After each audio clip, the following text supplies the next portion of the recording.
Sirianni, last time he was in Arrowhead, had some choice words for the Kansas City faithful. He's a little bit more respectful in the press conferences with the media. Mahomes is a 1.5-point underdog at home. Is this disrespectful? It's wildly, wildly insulting. And it's irrational, and there has been such a massive, and now market included, overreaction to 2 games.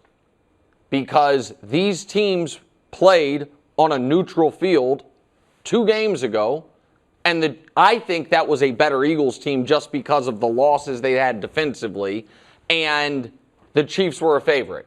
And now we're in a spot where Patrick, for the second time in his career, is an underdog, at home, I should say. Mm-hmm. And you might say, like, what's the precedent for it? From 2005 until Tom Brady's last game with New England, 14 years, he was an underdog twice, and they were both against Peyton's Broncos that were this, juggernaut regular season team. Now, Peyton 2.0. And so he went from 2005 until 2013, an 8-year stretch, without ever once being a home dog. Wild. Right.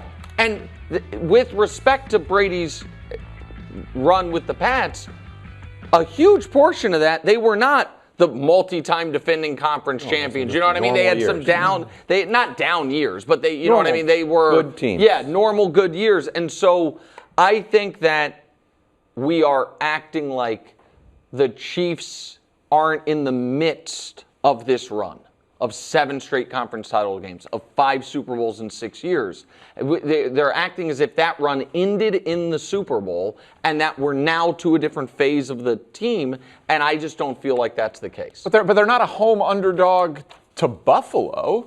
They're a home underdog to the team that blew them out on the neutral field. And they lost last week. Like, listen, I can't imagine what it's like to be a fan of this team. Like, this is Patrick Mahomes' 70th game at Arrowhead on Sunday, and it's his 2nd time being an underdog. Like, I can't imagine rooting for a team that for 8 years you've seen him be an underdog at home twice.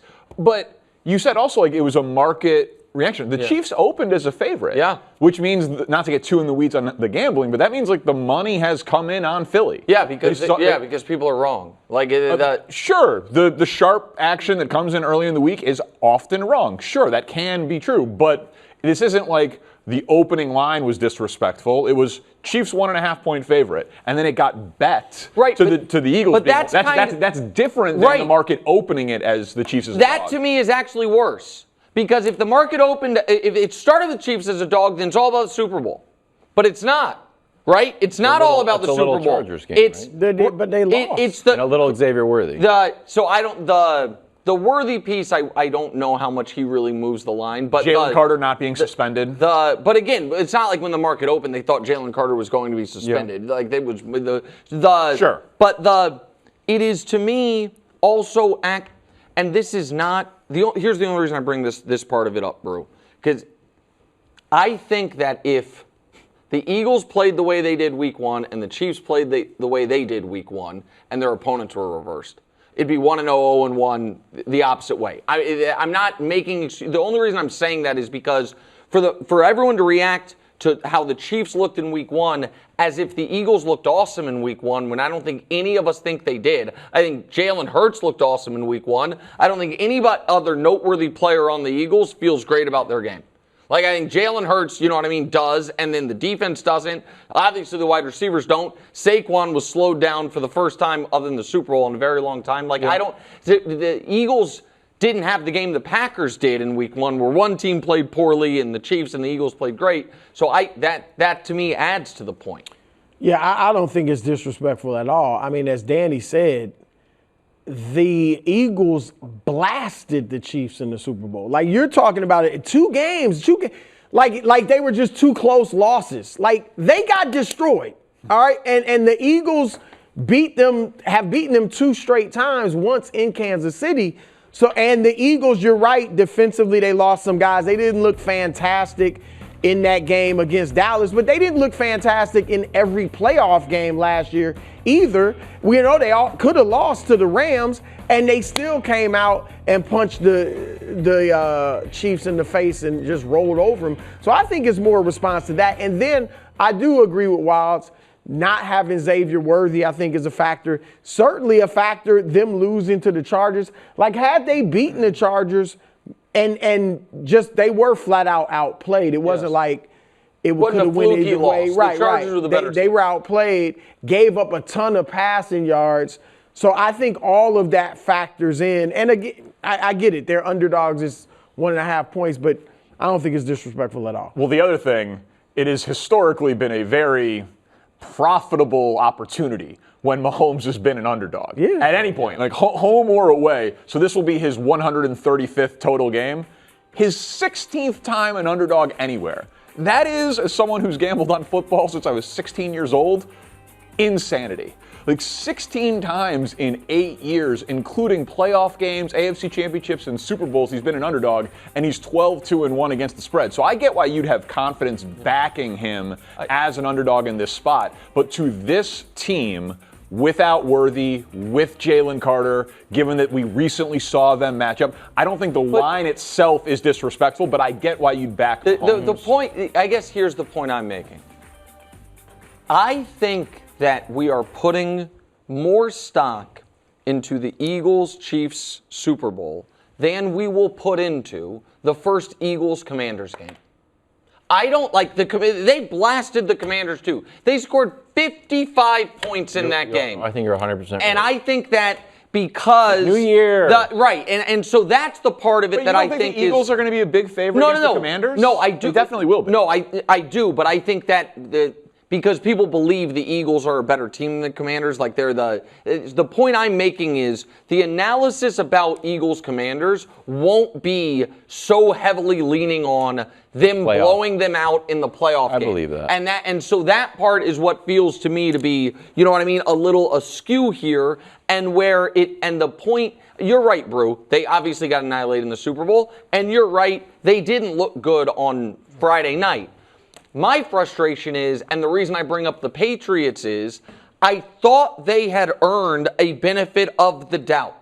And the Patriots, if we remember it, they did not always look amazing. There was the year they started the year off getting blasted by the Chiefs pre-Mahomes. You know what I mean? The Alex Smith game. They weren't all of a sudden home dogs then. You know what I mean? They went 15 years, and it took a top 5 quarterback of all time in Peyton Manning coming into their building for them to ever be underdogs. And so that's the part of it that to me is askew. It does feel like a big game, which I'm excited for. When we were preparing for Ravens Bills, we kind of had a meeting where it's like, both of these teams' narrative is based around playoff success. But at the same time, we don't want to have every conversation kick all the way down to January. That game happened, and it did feel like we went into it being like, this is a fun game to watch these two teams go at it, and maybe who can have home field advantage. But it turned out to be a referendum on the Ravens. Yes.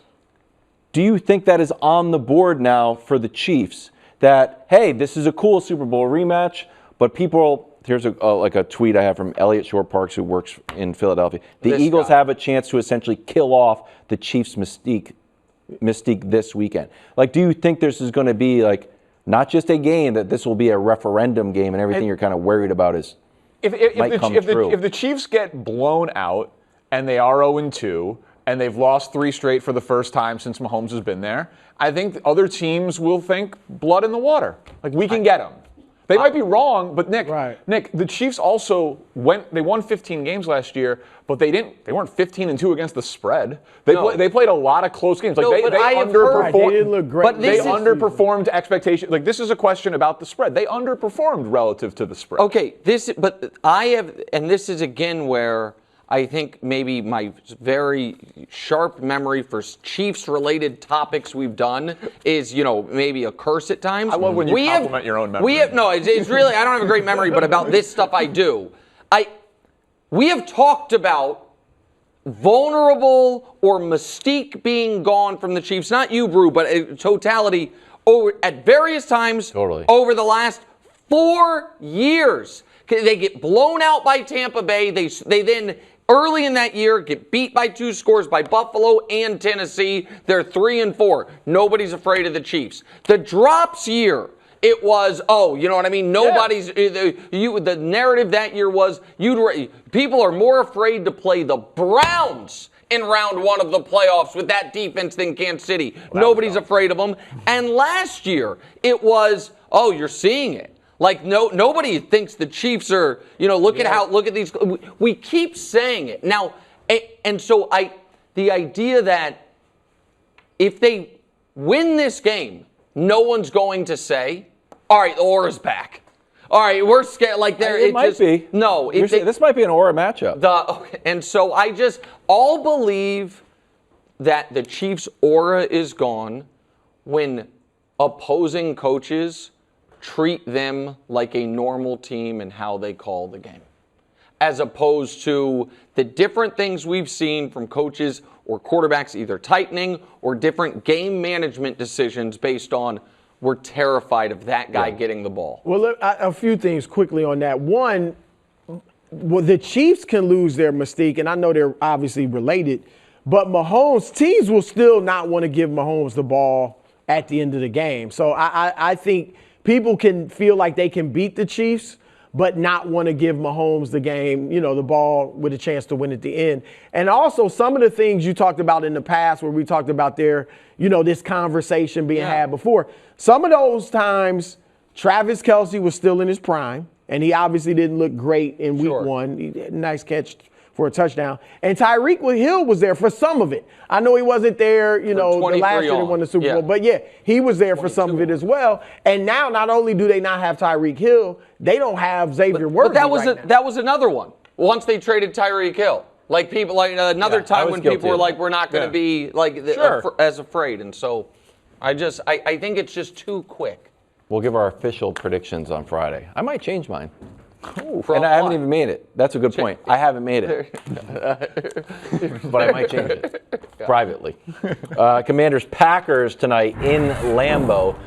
You can double screen this alongside the What's Right podcast.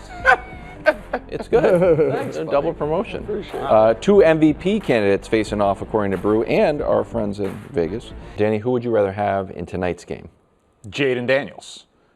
I don't think this one is particularly tough. Jordan Love is really streaky and at times inconsistent.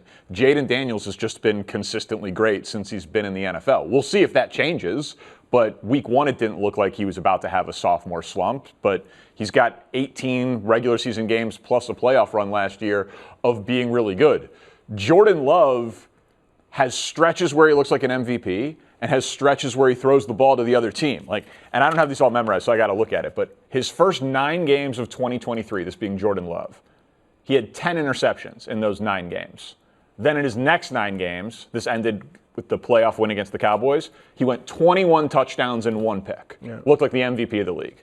Then his next 9 games, starting with that playoff loss to the Niners, he had 13 interceptions over those 9 games. Then he goes 9 touchdowns, no interceptions. He goes back and forth between he's the MVP of the league, he turns the ball over in bunches. And even last week, the numbers were great. He didn't really need to do much in the second half, but he easily could have thrown a couple of interceptions. Jayden Daniels has not shown any of that. So if you get good Jordan Love, he can be great.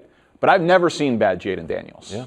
No, look, I obviously rock with Jordan Love. He's my preseason pick for MVP. But I agree. I think Daniels is better, number one. I think he's a better quarterback. He doesn't have, you don't worry as much about the interceptions as you do with Jordan Love.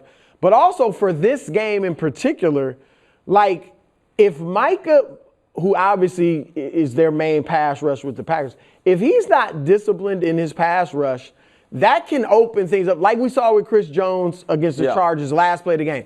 If you just don't, you don't have lane integrity, not to get too deep into it, but that opened things up for Justin Herbert. So if Micah's not disciplined, that can open up several rushing opportunities for Jayden, in addition to his passing, that could turn the game. So, but the flip side to that is the Commanders don't have anybody that we're worried about wrecking the game for. Again, that sounds. They don't have Micah Parsons. Let me put it like that.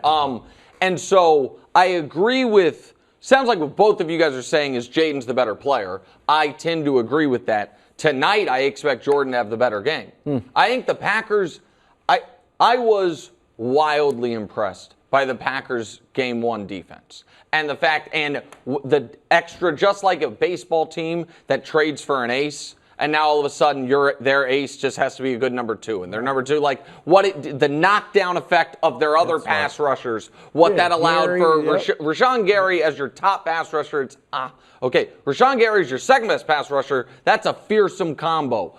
And so I just think that Jayden is going to really have his hands full with the Jeff Hafley defense now that they have that added pass rush, with Micah being more entrenched in it. You know what I mean? Every day now he gets a little bit better as a Packer, probably for the next 3 or 4 weeks until he gets it all down. So I think Jayden's a better player.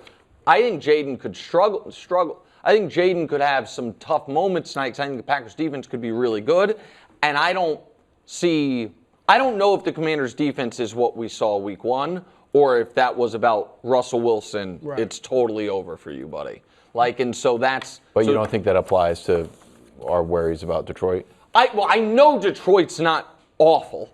You know what I mean? It's possible Giants are just flat awful on offense. You know what I mean? Detroit might have some growing pains, but they still have Gibbs. They still have St. Brown and Laporta. They still have just super a rusty talented game, players. maybe. Yeah. It'll be interesting tomorrow morning. And if we're like, you know what? Let's pump the brakes a little bit on the Packers. Maybe. We're just going nuts. Hey, every week at this time, we're going to do Frenemies. Danny, Nick, friends, talking sports, nearly 20 years. Now we do it on television. It has been 20 years, by the way. I realized that. We met 20 years ago. Yeah, wow. 2005, 20 years. Yeah. Yeah. One day you'll be right. One day you'll win one of these arguments. One day you'll admit to being wrong. Sure. It will be an absolutely glorious day. Well, we're getting ready to fly to Kansas City. So after your 0% went so well last week, we figured we'd talk a little bit more Chiefs. Oh, so you've had one. The last one of these was your one. Yeah, exactly. We saw physicality from Patrick in the Chiefs' loss against the Chargers last week. So we'll be in Kansas City at Power and Light. Come out and see us. But the Eagles are favored, like we just talked about, Nick. If your Chiefs fall to 0-2, panic time?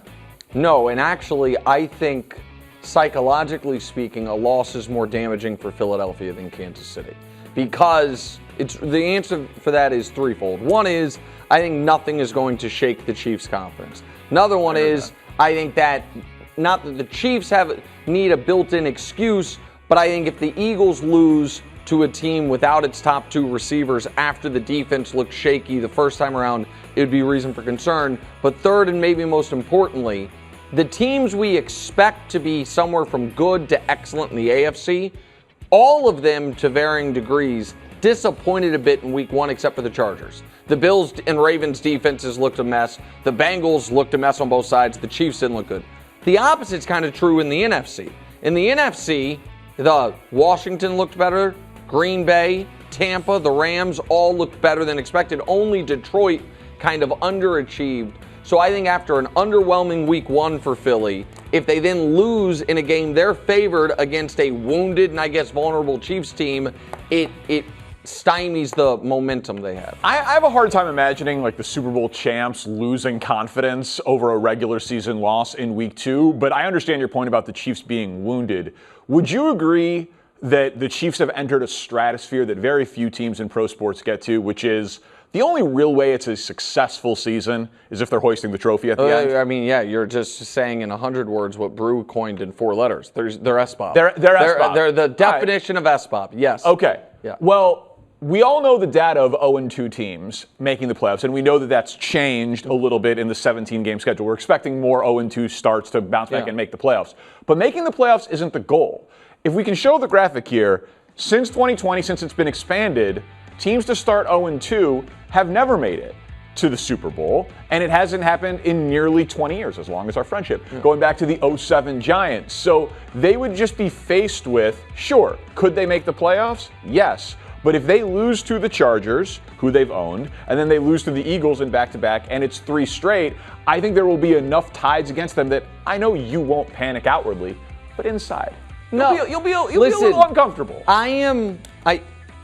There are things about in this game that can be greatly concerning in a win or a loss. If they once again can generate no pass rush, sure, and if once again the secondary looks totally out of sorts, like if Jalen Hurts has a Justin Herbert game against the Chiefs, that will even if they win, let's just say Mahomes 35-30, right? That will concern me because I know they're going to have to beat Josh in the playoffs or Justin again in the playoffs.